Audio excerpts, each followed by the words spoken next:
எடுத்து குடிப்போம். இன்னொருத்தருக்கு ஒரு தாகம் வருது. என்னன்னு பார்த்தோம்னா, ஒரு கூலிக்காரர் பார்த்தீங்கன்னா ஒரு நாள் முழுக்க வேலை பண்றான்.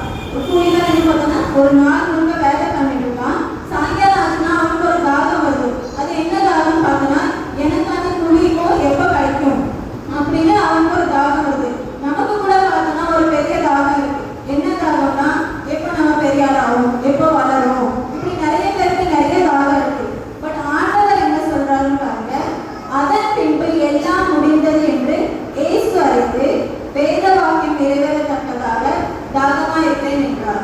எல்லாம் முடிந்தது. வசனம் எப்படி ஆரம்பிக்கிறாருன்னு பாருங்க, எல்லாம் முடிந்தது என்று இயேசு அறிந்து. ஓகேங்களா? ஆண்டவருக்கு வந்து பாத்தீங்கன்னா அவர் பூமிக்கு வந்த காரியெல்லாம் முடிஞ்சிருச்சுன்னு அவருக்கு தெரிஞ்சிருச்சு. ஆண்டவர் வந்து இதான் நமக்கு என்னென்ன சொன்னாரு, எல்லாம் நான் வந்து செஞ்சு முடிச்சுட்டேன் அப்படின்னு அவரு அறிந்து கொண்டாரு. இன்னொன்னு என்ன சொல்றாரு பாத்தீங்கன்னா, வேத வாக்கியம் நிறைவேறத்தக்கதாக ஆண்டவர் வந்து இந்த வசனம் கடைசி இந்த சிலுவையில் பேசின எல்லா 7 வார்த்தைகளுமே வேத வசனத்துல தான் பேசியிருக்காரு. சங்கீதம் 22ஆம் அதிகாரம் 15வது வசனத்தை வாசிக்கலாம். சங்கீதம் 22:15.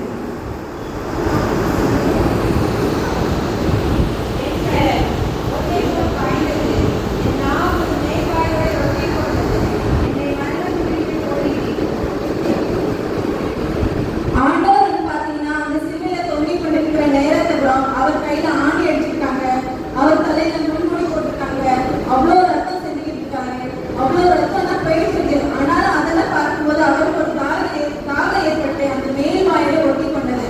அதெல்லாம் ஆண்டவர் என்ன சொல்றாருன்னு பாத்தீங்கன்னா, அதன் பின்பு எல்லாம் முடிந்தது என்று இயேசு அறிந்து வேத வாக்கியம் நிறைவேறத்தக்கதாக தாகமா இருக்கிறேன் என்றார். இப்போ தாகமா இருக்கிறேன் என்று நம் தேவனாகிய கர்த்தர் சொல்கிறார்.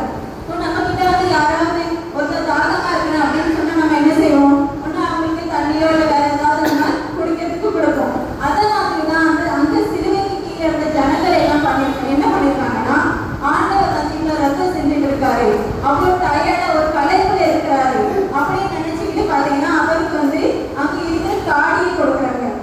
வாசிக்கலாம். யோவான் எழுதிய சுவிசேஷம் 19ஆம் அதிகாரம் 29வது வசனம். அங்கே வைக்கப்பட்டிருந்தது.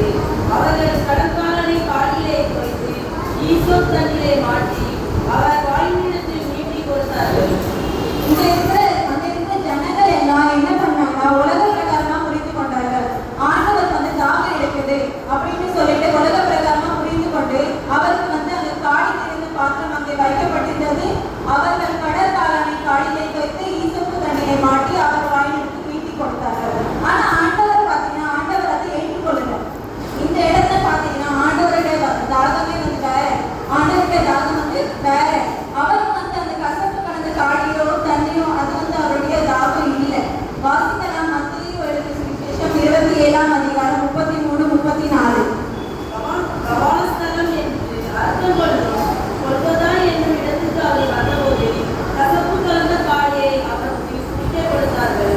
அவர் அதை ருசி பார்த்து குடிக்க மனதில்லா இருந்தார். கசப்பு கலந்த காடியை அவருக்கு கொடுத்திருந்தாங்க. ஆனா ஆண்டவர் வந்து அதை ஏற்றுக்கொள்ளல. ஆண்டவர் வந்து பாத்தீங்கன்னா சிலுவையில அறைக்கு முன்னமே அந்த காடியை வந்து அவருக்கு கொடுத்திருக்காங்க. ஆனா அவர் வந்து அந்த காடியை வந்து ஏற்றுக்கொள்ளல.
நின்றுட்டு இருக்கானோ அதே போலதான் நம்முடைய தேவனாகிய ஆண்டவர் அவருக்கு கர்த்தர் அவருக்கு கொடுத்த வேலை எல்லாமே செஞ்சு முடிச்சுட்டு, பிதா அவருக்கு கொடுத்த வேலையெல்லாம் செஞ்சு முடிச்சுட்டு கர்த்தரிடத்துல அவர் வந்து தனக்கான கூலிக்காக வெயிட் பண்ணிட்டு இருக்காரு.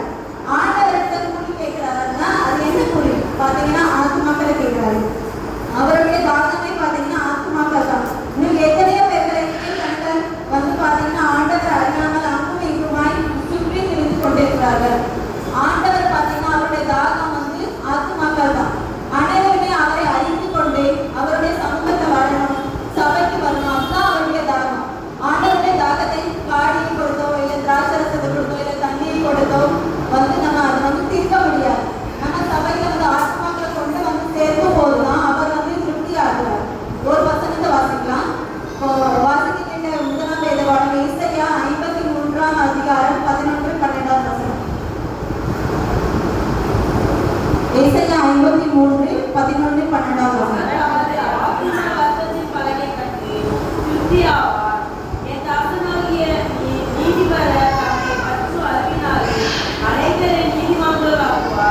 அவர்களுடைய அக்கிரமங்களை தாமே சுமந்து கொள்வார்.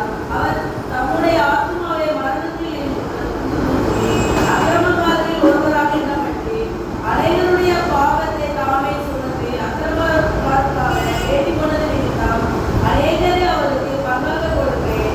பலவான்களை அவர் தமக்கு கொள்ளையாக பங்கிட்டுக் கொள்வார். இந்த வசனத்தை என்ன சொல்றாருன்னு பாருங்க. அவர் தமது ஆத்ம வருத்தத்தின் பலனை கண்டு திருப்தி ஆவார். ஆத்மாக்கள் வந்து சபையில சேர்க்கப்படும் போதுதான் அவர் தாகத்தை வந்து நம்ம தீர்க்கிறோம். அவர் வந்து திருப்தி ஆவார்.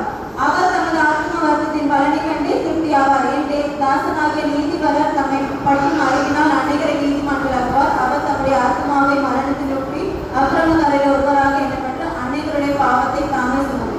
இந்த இடத்துல பாத்தீங்கன்னா நம்ம அனுகிரமம் செய்கிற பாவத்தை நம்ம செய்கிற தவறை அனைத்தையும் பாத்தீங்கன்னா தானே சுமந்து நம்முடைய தேவனாகிய கர்த்தர் சிலுவையிலே அதை சுமந்து தீர்த்து அக்கிரமக்காரருக்காக வேண்டிக் கொண்டது நிமித்தம் அநேகரை அவருக்கு பங்காக கொடுப்பேன்.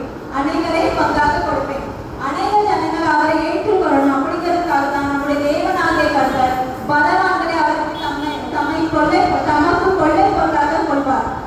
நம்ம வந்து இதை காடி கொடுக்கிறதோ இல்லை தண்ணி கொடுக்கிறதோ அதெல்லாம் இதை பாத்தீங்கன்னா ஆத்மாக்களை வந்து கொள்ளை பொருளாக நம்ம தேவனாகிய கர்த்தருக்கு கொடுக்கும்போது பாத்தீங்கன்னா அவருடைய தாகத்தை நம்ம தீர்க்கலாம். இந்த இடத்த என்ன சொல்றாரு பாருங்க. இப்ப வந்து இயேசுடைய தாகம் என்னன்னு நமக்கு தெரிஞ்சிருச்சு. ஆண்டவர் அந்த திராட்சரசத்தை வந்து நமக்கு தாகம்னா என்னல ஓகேங்களா, திராட்சரசத்தை குடிச்சுட்டு வேதனை இல்லாம இருக்கணும் அப்படிங்கிறது அவருடைய தாகம் இல்லை. ஆண்டவர் அதனாலதான் அந்த கசப்பு கலந்த காடியை வாங்கி ஏற்றுக்கொள்ளவில்லை. இன்னைக்கும் கிறிஸ்தவராகிய நம்ம அவருடைய தாகத்தை தீர்ப்போம் அப்படின்னு சொல்லிட்டு என்னென்னமோ காரியங்கள் எல்லாம் பண்ணிக்கிட்டு இருக்கோம். இப்போ பாத்தீங்கன்னா இப்போ நம்ம இன்னைக்கு குட் ஃப்ரைடே ஆனா நம்ம மோர் குடிச்சிட்டு இருக்கோம், ஈஸ்டர் ஆனா பிரியாணி சாப்பிடுறோம். இதெல்லாம் வந்து பாத்தீங்கன்னா அவருடைய தாகம் இல்லை. அவருடைய தாகமே வேற. அவருடைய தாகம் பாத்தீங்கன்னா ஆத்மாக்களை அவரிடத்துல சேர்க்கணும், ஆத்மாக்களை கொண்டு வந்ததுதான் அவருடைய தாகமா இருந்தது. ஆண்டவருடைய தாகம் என்னன்னு பாத்தீங்கன்னா புறஜாதியார் மக்கள் அவரை அறிந்து கொள்ளணும், ஆத்மாக்கள் வந்து சபையில வந்து சேர்க்கப்படணும். இன்னைக்கு கூட பாத்தீங்கன்னா நம்முடைய தாகம் ஆண்டவர் மேல நம்ம எப்படி தாகமா இருக்கிறோம்னு பாத்தீங்கன்னா இப்போ உங்களுக்கு ஆண்டவருக்கு தாகம் என்னன்னு தெரிஞ்சிருச்சு. நம்ம என்ன பண்ணணும்னு பாத்தீங்கன்னா சுவிசேஷத்தை அறிவிக்கணும்.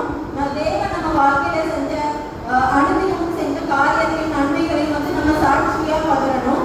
நம்ம வந்து மற்றவர்களுக்கு சாட்சியா அதை சொல்லணும். ஆத்மாக்களை வந்து நம்ம ஆதாயப்படுத்தணும். அதுதான் ஆத்மாக்கள் ஆண்டவருக்கு நேரா நம்ம நடக்கணும், ஆண்டவருக்கு நேரா நம்ம கொண்டு வரணும். நீங்களும் நான் பார்த்தீங்கன்னா ஆண்டவருடைய தாகத்தை நம்ம தீர்க்கலாம்.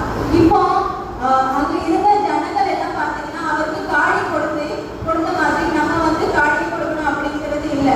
ஆண்டவருக்கு வந்து பார்த்தீங்கன்னா ஆத்மாக்களை வந்து கொள்ளை பொருளா நம்ம கொடுப்போம். இன்னைக்கு ஆண்டவருடைய தாகம் என்னன்னு நமக்கு தெரிஞ்சிருச்சு. சுவிசேஷத்தை அறிவித்தோம். தேவன் நமக்கு அனுதினமும் செய்த நன்மைகள்